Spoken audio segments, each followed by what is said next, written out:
नमस्कार साथियों। स्वागत है आपका। में हम उत्तराखंड टेट द्वितीय के भाषा संबंधी सिलेबस को देखेंगे। इससे पहले के सेशन में हमने सीडीपी का जो सिलेबस है वो डिस्कस कर लिया था बहुत डिटेल में। और उसके उपरांत फिर एसएसटी का सिलेबस भी हम डिस्कस कर चुके हैं। गणित और विज्ञान का सिलेबस अभी डिस्कस नहीं हुआ है, तो आज के सेशन में हम भाषा प्रथम और भाषा द्वितीय के बारे में जानेंगे। सबसे पहले तो ये जो सिलेबस है ये हमारी जो उत्तराखंड की यूबीएससी साइट है, यानी कि उत्तराखंड का जो स्कूल एजुकेशन है, तो उसकी ऑथेंटिक साइट से ही इस सिलेबस को लिया गया है। और यहाँ पर हिंदी भाषा में आपको सिलेबस देखने को नहीं मिलता है। ठीक है, बहरहाल मुझे जहाँ तक जानकारी है, शायद अ, मैं वहाँ तक नहीं पहुँच पाया, हो सकता है, लेकिन मुझे अंग्रेजी में ही ये सिलेबस देखने को मिला है, तो मैं अंग्रेजी में ही इस सिलेबस को आपके सामने रख पा रहा हूँ। लेकिन जो डिस्कशन है वो हमारा पूरा हिंदी में रह रहा है, तो हिंदी माध्यम के जो हमारे साथी हैं उनके लिए भी ये लाभदायक ही रहेगा। देखिए, जब बात करते हैं हम भाषा प्रथम की, तो प्रथम भाषा में कहीं ना कहीं ये हम दुविधा में रहते हैं कि हम प्रथम भाषा किसे चूज करें। अंग्रेजी को लें, संस्कृत को लें, हिंदी को लें, उर्दू को लें, या कोई अन्य भाषा है। तो बहरहाल हमारे उत्तराखंड में सिर्फ चार ही भाषा प्रमुखता से पढ़ी जाती हैं, जिनमें कि हिंदी, संस्कृत, अंग्रेजी और उर्दू। तो जो साथी हिंदी माध्यम के हैं और जिनका हिंदी व्याकरण में बहुत अच्छा कमांड है, तो वो लैंग्वेज फर्स्ट हिंदी लेंगे, और सेकंड लैंग्वेज अपनी सुविधा अनुसार आप संस्कृत या फिर अंग्रेजी या फिर उर्दू ले सकते हैं। वहीं दूसरी ओर जो हमारे साथी अंग्रेजी माध्यम से शिक्षा ग्रहण किए हुए हैं, तो उनका अगर कमांड अंग्रेजी में बहुत अच्छा है तो उनको लैंग्वेज फर्स्ट अंग्रेजी भाषा लेनी चाहिए, और लैंग्वेज सेकंड में फिर वो हिंदी, संस्कृत या उर्दू में से जो भी भाषा उनको लगता है कि जिसमें उनकी कमांड है उसे ले सकते हैं। फिलहाल लैंग्वेज फर्स्ट जब आप चूज कर लेते हैं, तो लैंग्वेज फर्स्ट में 30 प्रश्न आते हैं, जिनके लिए 30 मार्क्स आपको देखने को मिलेंगे। प्रत्येक प्रश्न के लिए एक अंक निर्धारित किया गया है, और किसी तरह से गलत प्रश्न के लिए कोई भी नकारात्मक अंक नहीं दिया जाता है, कहीं किसी प्रकार से ऋणात्मक अंक ना नहीं किया सकती है, नेगेटिव मार्किंग यहाँ पर नहीं होती है। खंड और जो इसका है, लैंग्वेज कॉम्प्रिहेंशन, जहां पर की भाषा की व्यापकता की बात की जाती है, तो रीडिंग अनसीन पैसेज, सबसे पहले तो आपको एक ऐसा पैसेज मिलेगा जो किसी किताब से या किसी कहानी से शायद ना हो, जो आपने पढ़ी है, इसीलिए इसको अनसीन पैसेज कहा जाता है, कि जो आपने पहले कभी ना पढ़ा हो, ऐसा ऐसा जो प्रश्न पत्र का निर्धारण करते हैं उनका ये मानना है। तो अनसीन पैसेज को आप पढ़ेंगे। ठीक है, तो two passage, one prose, one drama और वन पोयम। तो दो आपके पास पैसेज होंगे लैंग्वेज फर्स्ट में, जिनमें से एक तो होगा आपका गद्य। गद्य मतलब जो कि आपका कहानी आदि के रूप में होता है। दूसरा होगा आपके पास पोयम, यानी कि कविता। तो एक गद्य को आप अच्छे से पढ़ करके उससे संबंधित जितने भी प्रश्न पूछे आते हैं, दो, चार, पांच, वो आप उत्तर देंगे। इसी प्रकार से कविता को पढ़ करके उससे संबंधित जो प्रश्न आपसे पूछे गए हैं, तीन, चार या पांच, उसके उत्तर आप देंगे। ठीक है, तो इस तरीके से आपका ये रीडिंग कॉम्प्रिहेंशन वाला जो सेशन है या फिर जो टॉपिक है, ये इस प्रकार से समझ सकते हैं इसको आप। इसके अलावा आप देख सकते हैं फिर कुछ ग्रामर और वर्बल एबिलिटी। तो व्याकरण संबंधी कुछ प्रश्न आपको देखने को मिलेंगे। भाषा योग्यता से संबंधित कोई आपको प्रश्न देखने को मिल सकते हैं। ठीक है, तो ग्रामर में इन्होंने इसको बहुत एलैबोरेट नहीं किया है कि ग्रामर में वो क्या पूछेंगे, संधि, समास, अलंकार आदि। और पुराने जो प्रश्न पत्र हैं उसके आधार पर आप भी अनुभव कर सकते हैं। और क्योंकि मैंने इससे पहले के सारे ही प्रश्न पत्र ऑलमोस्ट देखे हैं, हल करवाए हैं, तो मुझे ऐसा लगता है कि ग्रामर में, व्याकरण में आपसे बहुत व्यापक प्रश्न पूछे जाते हैं, अलंकार भी हैं वहाँ पर, छंद भी होते हैं। तो एक ठीक ठाक लेवल का आपको व्याकरण पढ़ना पड़ सकता है इसके लिए। ठीक है, दूसरी बात यह है कि समय कम है। 23 सितंबर को परीक्षा अगर होती है तो आपके पास एक महीने का समय बचा है। तो जिन साथियों ने अभी तक छंद अलंकार नहीं पढ़े हैं और उनको लगता है कि पढ़ करके समझ में नहीं आते हैं, तो उनको छोड़ भी सकते हैं, क्योंकि दो तीन प्रश्नों से कोई ज़्यादा नुकसान आपका नहीं होगा। लेकिन अगर पढ़ करके समझ में आते हैं तो आपको अलंकार छंद सब पढ़ना चाहिए, हर एक सिलेबस का हर एक कंटेंट आपका कंप्लीट होना चाहिए, ठीक है। फिर जो सेकंड सेशन है, देखो पहला सेशन तो भाषा के संबंध में है, जो भाषा का कोर होता है ना, मुख्यता जो भाषा की होती है उससे संबंधित है, चाहे वो आपका रीडिंग पैसेज हो चाहे आपका व्याकरण हो। दूसरा जो खंड है वो है आपका भाषा का शिक्षण शास्त्र, यानी पेडागोजी ऑफ लैंग्वेज डेवलपमेंट, भाषा विकास का शिक्षण शास्त्र, जिसके अंतर्गत अधिगम और एक्विजिशन आता है, मतलब भाषा को आप कैसे एक्वायर करते हैं, कैसे ग्रहण करते हैं, कैसे सीखते हैं। फिर भाषा के लैंग्वेज टीचिंग के जो प्रिंसिपल्स हैं, भाषा को आप कैसे पढ़ाएंगे, उसके क्या सिद्धांत हैं, उनसे संबंधित प्रश्न आपसे पूछे जा सकते हैं। ये सब आपको, जो आपने अगर बीएड किया है तो बीएड में अब देखिए यहाँ पर एक समस्या ये है कि जिन्होंने बीएड में पेडागोजी ऑफ हिंदी या पेडागोजी ऑफ इंग्लिश पढ़ा है उनके लिए तो ये कंटेंट थोड़ा सा समझने योग्य हो जाएगा। लेकिन जो pedagogy of maths and pedagogy of bio या पेडागोजी ऑफ साइंस वाले हैं, उन्होंने भाषा की पेडागोजी नहीं पढ़ी होती, तो उनके लिए थोड़ा सा ये हो सकता है कि मेहनत करनी आपको पड़े इसमें, ठीक है। तो कुछ नहीं करना है, आपने किताब ले लेनी है, मुश्किल से आपको 150 से 200 के बीच में बुक मिल जाएगी, उसमें आप ये टॉपिक बाय टॉपिक पढ़ सकते हैं। और अगर उतना समय नहीं है और आप अपनी तैयारी में व्यस्त हैं, तो हम भी इस प्रकार के जो सेशन हैं वो लेकर के आते रहेंगे अपने इस यूट्यूब चैनल में, तो आप उनको भी देख सकते हैं। आप डेली जो हमारा वीडियो आता है उसको देखिए। ज़्यादा लंबा अब मैं नहीं बना रहा हूँ, कोशिश कर रहा हूँ कि 18 से 20 मिनट में कंप्लीट हो जाए, तो 18 से 20 मिनट आप दीजिए और उसको देख करके आपको कहीं ना कहीं लाभ मिलेगा, है ना। बाकी ये संबंधित जितने भी टॉपिक्स हैं इनके वीडियोस ऑलरेडी मेरे पुराने जो वीडियोस हैं यूट्यूब चैनल पर उसमें आपको मिल जाएंगे आसानी से। फिर है role of listening and speaking. पहले तो लिसनिंग स्पीकिंग को एलेबरेट किया जाता है भाषा के शिक्षण शास्त्र में, कि कितने प्रकार से लिसनिंग होती है, कितने प्रकार से स्पीकिंग होती है, ये सब कुछ आपको डिटेल में यहाँ पर पढ़ना पड़ता है, प्रश्न पूछे जा सकते हैं आपसे। और दूसरा ये है कि सुनने और बोलने की भूमिका क्या है, भाषा का कार्य क्या है, और how children use it as a tool, तो बच्चे इसको एक उपकरण के रूप में कैसे उपयोग में ला सकते हैं, तो इस पर आपने थोड़ा सा चिंतन करना है, ठीक है। और किताब की सहायता आप यहाँ पर ले सकते हैं। मेरा एक एडवाइस आपके लिए रहेगा कि आप कोशिश करें कि इन बिंदुओं को आप किताब से ज़रूर पढ़ें, भले ही आप किसी यूट्यूब चैनल से पढ़ रहे हों या फिर किसी और माध्यम से पढ़ रहे हों, लेकिन किताब से पढ़ने में आपको थोड़ा सा कुछ चेंज मिलेगा और सीखने को मिलेगा, बशर्ते किताब अच्छी होनी चाहिए, ठीक है। तो अगर कोई जानना चाहता है कि कौन सी किताब आपको लेनी है, हिंदी या अंग्रेजी की पेडागोजी के लिए, तो मैं आपको सजेस्ट कर सकता हूँ, आप लोग कमेंट बॉक्स में पूछ लीजिएगा, तो मैं आपकी कमेंट का उत्तर वहाँ पर दे दूंगा, ठीक है। Critical perspective on the role of grammar in learning a language for communication ideas verbally and in written form. क्या व्याकरण की कोई भूमिका है भाषा को सीखने के लिए? कम्युनिकेटिंग कम्युनिकेटिंग जो आइडियाज होते हैं, जो हम कम्युनिकेशन करते हैं, संचार के लिए हम भाषा का प्रयोग करते हैं, क्या वहां पर ग्रामर की आवश्यकता पड़ती है? अगर पड़ती है तो उसकी भूमिका क्या है? तो इससे संबंधित प्रश्न आपके पूछे जाएंगे। Challenges of teaching language in a diverse classroom, तो भाषा को जब आप पढ़ाने जाते हैं और आपके सामने ऐसे बच्चे बैठे हैं जो अलग अलग तरह की भाषाओं में बातें करते हैं, अलग अलग तरह की भाषाओं का ज्ञान रखते हैं, तो आप उनके लिए कैसे अपनी क्लासरूम को बनाएंगे, ठीक है। तो माना कि आप हिंदी पढ़ा रहे हैं, लेकिन आपकी क्लास में कुछ बच्चे हैं जो कुमाऊनी बोलते हैं, कुमाऊनी समझते हैं, उनको हिंदी आती नहीं है, या गढ़वाली बोलते हैं, गढ़वाली समझते हैं, हिंदी आती ही नहीं है, ठीक है। या कोई भी भाषा वो बोलते समझते लेकिन वो हिंदी नहीं जानते, कैसे पढ़ाएंगे उनको आप, ठीक है। इसी प्रकार से अगर आप अंग्रेजी में ही पढ़ाना चाह रहे हैं, लेकिन कुछ बच्चे ऐसे हैं जिनको अंग्रेजी आती नहीं है, तो कैसे पढ़ाएंगे? तो उसमें भाषा के लिए क्या चुनौतियां हैं, क्या डिफिकल्टीज, क्या उसमें एरर्स हैं, या क्या डिसऑर्डर्स हैं, ये आपको जो किताब में बता रहा हूँ उसमें देखने को मिल सकता है। आप उस किताब को जरूर पढ़ें, ठीक है।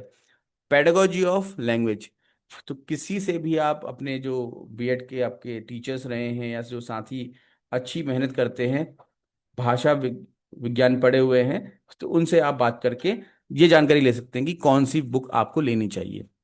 लैंग्वेज स्किल्स, भाषा के कौशल कौन कौन से होते हैं, क्या क्या होते हैं। आप लोगों को अगर पता है तो आप कमेंट बॉक्स में आंसर दे सकते हैं, और नहीं पता है तो इनको आप जरूर पढ़ें। Evaluating language comprehension and proficiency, भाषा की समझ और भाषा की जो कह सकते हैं कि एक प्रकार से प्रोफिशिएंसी है, उत्कृष्टता है, उसको कैसे उसका आकलन किया जाए, कैसे हम जान पाएं कि हमारे सामने जो बच्चा है वो किसी भाषा विशेष में बहुत ज़्यादा अच्छा है, मतलब प्रोफिशिएंट है। ठीक है, तो स्पीकिंग, लिसनिंग, रीडिंग, राइटिंग, ये कुछ स्किल्स होते हैं लैंग्वेज के। तो इन स्किल्स में से कोई बच्चा स्पीकिंग में अच्छा होता है, कोई लिसनिंग में अच्छा होता है। हालांकि लिसनिंग में कौन अच्छा है ये आप तभी जान सकते हैं जब आप उससे कुछ पूछेंगे। ठीक है, तो स्पीकिंग और राइटिंग को हम मेजर कर सकते हैं, असेस कर सकते हैं। टीचिंग लर्निंग मटेरियल्स, तो टीएलएम क्या क्या यूज करने चाहिए हमको। टेक्स्ट बुक एक टीएलएम के रूप में, मल्टीमीडिया मटेरियल्स होता है टीएलएम के रूप में, multilingual resource of the classroom and remedial teaching. ठीक है, तो ये रहा आपके लिए जो भाषा है, भाषा का सिलेबस कि आपने क्या पढ़ना है। यहाँ से आपको थोड़ा सा समझ में आ गया होगा, मैं ऐसी उम्मीद करता हूँ। यही सब कुछ आपका भाषा दो में है, कुछ नया नहीं है। वर्ड बाय वर्ड आप चेक करेंगे तो एक आध चीजें ऊपर नीचे होंगी, अदरवाइज बिल्कुल सेम है। तो हम भाषा द्वितीय में क्या है इस पर बात नहीं करेंगे। भाषा सेकंड जो है वो थोड़ा सा फर्स्ट के कंपैरिजन में आसान आती है परीक्षा में। लेकिन अब ऐसा भी नहीं है कि जैसे किसी बच्चे को इंग्लिश बिल्कुल नहीं आती है, उसने लैंग्वेज सेकंड ले ली अंग्रेजी, वो सोचे कि आसान आती मैं कर लूंगा, ऐसा नहीं है। ठीक है, आसान का मतलब है कि उतना व्याकरण नहीं आएगा, उतने टिपिकल क्वेश्चंस नहीं आएंगे। बट अगर आप में भाषा की समझ ही नहीं है तो आप, तो फिर कितनी आसान आ जाए आप उसको कर ही नहीं सकते। ठीक है, तो ये तो कुछ सिलेबस था भाषा का। अब देखते हैं कि प्रश्न कैसे पूछे गए हैं, क्योंकि मेरा मानना है कि व्याकरण लिख करके उन्होंने छोड़ दिया तो व्याकरण में कैसे प्रश्न आ रहे क्या आ रहे ऐसा आइडिया नहीं आ पाता। तो ये 2017 या 18 का पेपर है यूटेट सेकंड का। तो यहाँ पर आप देखिए कि कैसे प्रश्न पूछे गए हैं। हिंदी भाषा है, तो हिंदी भाषा से देखिए पहला प्रश्न, और ये लैंग्वेज वन है। ठीक है, भाषा प्रथम आप देख देख सकते हैं यहाँ पे लिखा हुआ है। तो हिंदी भाषा से पहला प्रश्न है आपका, निम्नांकित पद्य किस छंद में है। तो छंद पूछा, देखो आप आपसे है ना, तो छंद पढ़ना पड़ेगा। मैं कह रहा था आपसे ना, छंद अलंकार। और ऐसा आसान भी नहीं होता छंद की, आप आपने पढ़ा और आपने बता दिया एकदम से। ठीक है, कईयों को तो नाम ही नहीं बताऊंगे छंदों के, कौन कौन से छंद होते हैं, कितने प्रकार के छंद होते हैं। तो जब आप पढ़ेंगे तभी आपका क्लियर हो पाएगा। ठीक, तो जो भी अभी फिलहाल प्रश्न के उत्तर की बात नहीं कर रहे हैं, हम इसे प्रश्न समझ रहे हैं कि किस प्रकार के प्रश्न पूछे जाते हैं। आप भी जब तैयारी कर रहे हैं तो आपको भी चाहिए कि आप जिस भी परीक्षा की तैयारी करते हैं उस परीक्षा के पूर्ववत पूछे गए प्रश्न पत्र को आप रखें, और उसमें आप ये चेक करें कि किस किस टॉपिक से प्रश्न पूछे जा रहे हैं। जैसे प्रश्न संख्या 31 में हम ये नहीं जान रहे हैं कि ऐसा प्रश्न पूछा गया है, इसका उत्तर क्या होगा, इस पर हम ध्यान ही नहीं दे रहे हैं। बस हम ये देख रहे हैं कि छंद से प्रश्न पूछा गया है तो मुझे छंद पढ़ना है। अभी हम ये भी देखेंगे छंद से कितने प्रश्न पूछे गए हैं। अगर एक ही पूछा गया है 30 में से, तो और आपको नहीं बिल्कुल आता है तो आप उसको स्किप भी कर सकते हैं। फिर है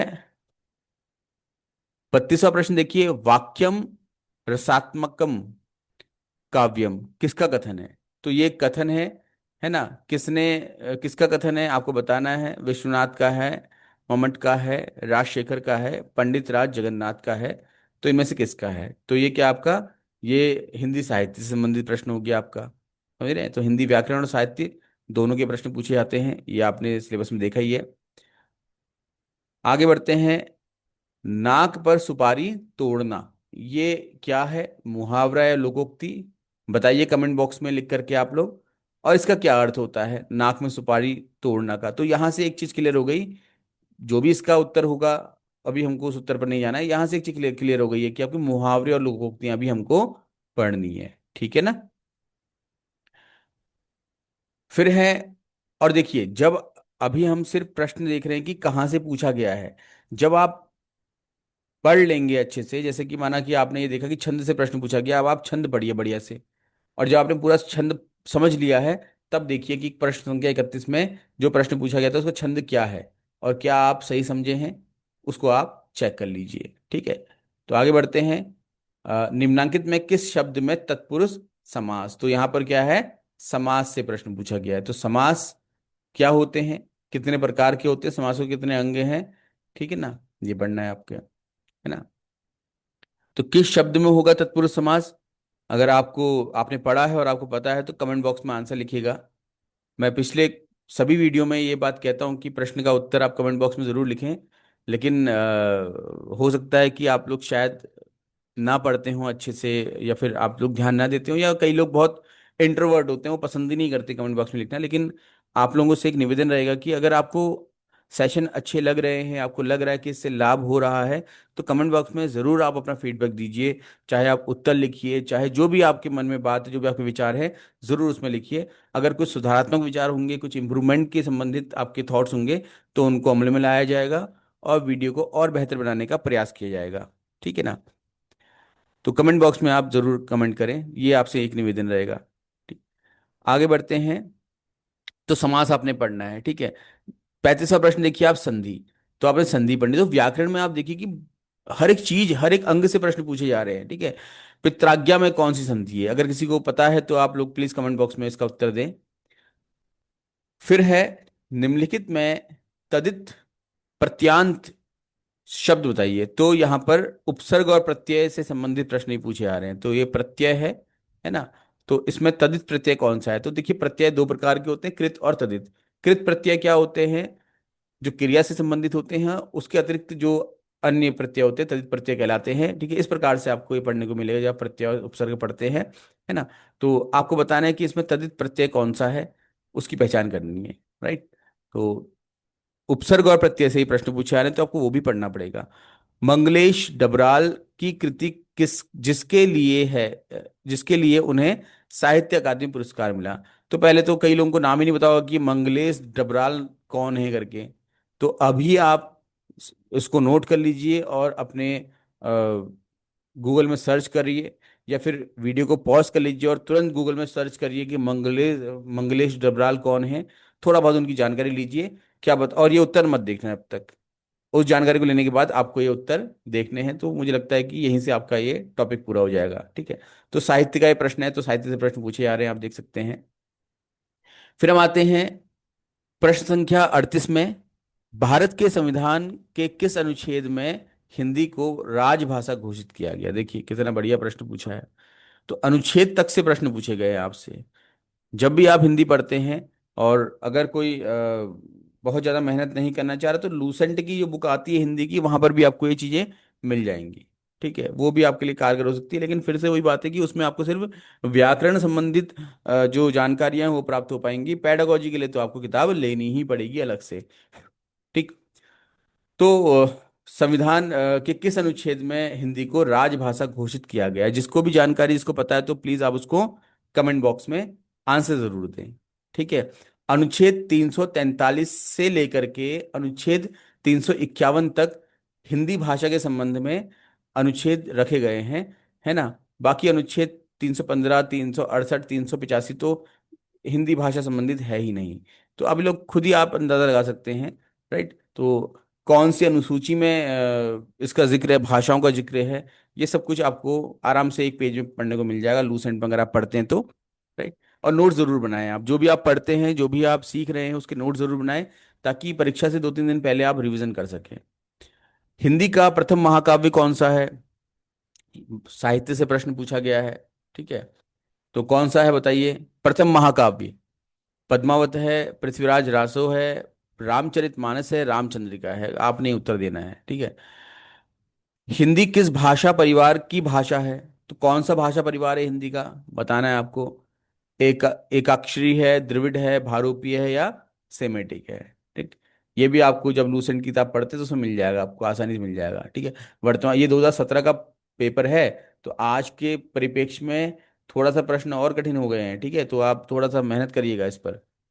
फिर आगे बढ़ते हैं हम प्रश्न संख्या 41 में। तो निम्नांकित में मूर्धन्य व्यंजन बताइए। तो देखो अब व्यंजनों का विश्लेषण उनके उच्चारण स्थान के आधार पर।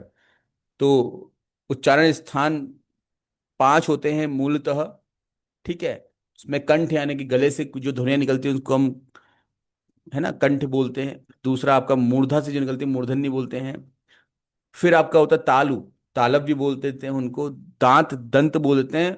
होठों से जिनकी ध्वनि निकलती है उनको ओष्ठ बोल देते हैं। इस प्रकार से ये व्यंजन आपको हर एक जो हमारा वोकल पार्ट होता है उसके अकॉर्डिंग पढ़ने होते हैं, ठीक है।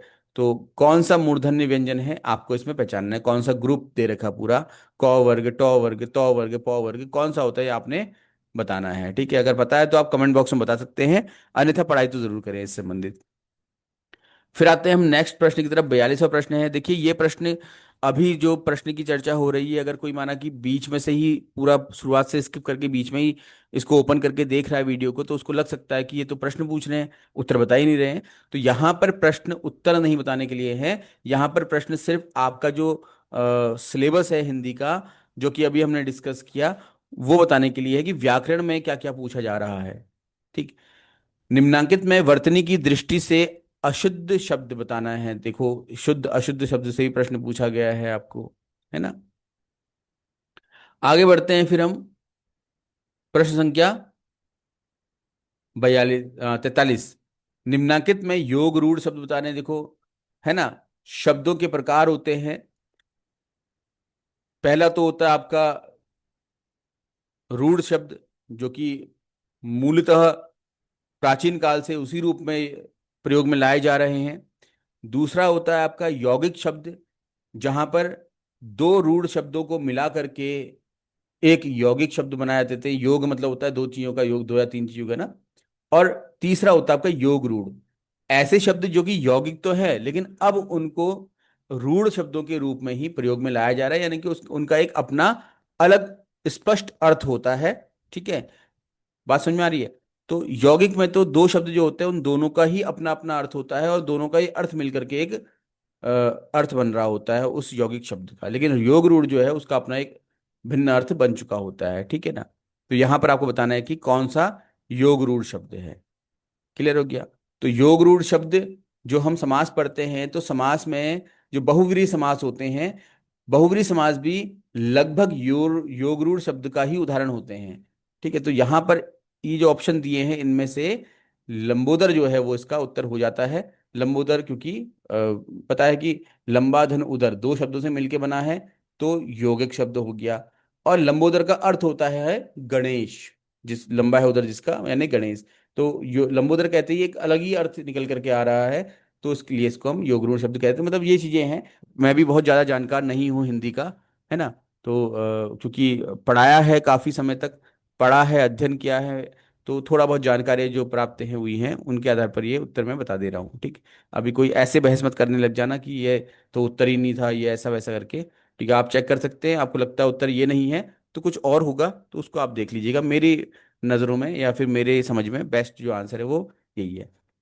बहरहाल हम क्वेश्चन के आंसर की तरफ नहीं जा रहे हैं, हमारा उद्देश्य सिर्फ प्रश्नों के माध्यम से सिलेबस को समझना है। फिर आते हैं हम, निम्नलिखित पद में कौन सा अलंकार है। बिनु पद चले सुने बिनु काना, कर बिनु करम करें विधि नाना, ठीक है। तो अलंकार से भी प्रश्न पूछे गए, वो छंद से पूछे गए थे, अलंकार से पूछे जा रहे हैं आपसे, है ना। अभी रस रह गया, रस भी आएगा जरूर। तो रस पढ़ तो जरूर लेना आप। अगर इस प्रश्न पत्र में रस से प्रश्न नहीं भी पूछा गया है तो क्या पता पूछा जाए, पढ़ लेना आप। तो इतना आसान नहीं है हिंदी, अगर जो हिंदी की तैयारी कर रहे हैं या हिंदी भाषा पढ़ रहे हैं।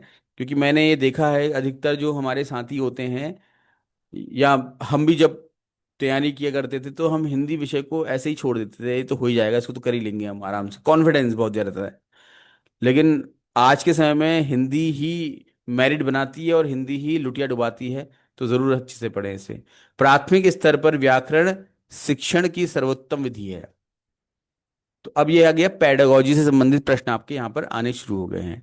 तो प्राथमिक स्तर पर व्याकरण शिक्षण की सर्वोत्तम विधि, तो व्याकरण जब पढ़ा रहे हैं, ग्रामर पढ़ा रहे हैं, तो उसके सबसे बढ़िया मेथड कौन सा हो सकता है। आगमन, पाठ्यवस्तु प्रणाली, समवाय अथवा अंतर्योग प्रणाली, सूत्र तथा अथवा निगमन प्रणाली। तो आपको बताना है इसकी अच्छी प्रणाली कौन सी है। वैसे आगमन प्रणाली को ही बेहतर माना जाता है, क्योंकि यहाँ पर बच्चों को कई सारे उदाहरण दे करके नियम समझाए जाते हैं, ठीक है।